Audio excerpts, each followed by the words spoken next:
কারণ অনিচ্ছার কারণে মূলত ঢাকা সহ সারা দেশে যে আন্দোলন হয়েছিল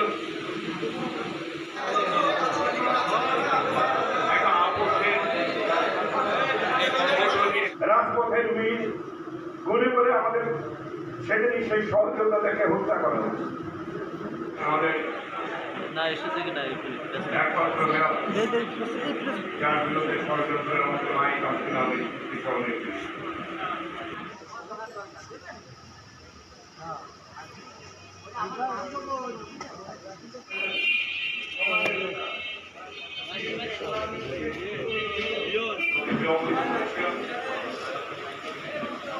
এবং আমার দেশের মানুষ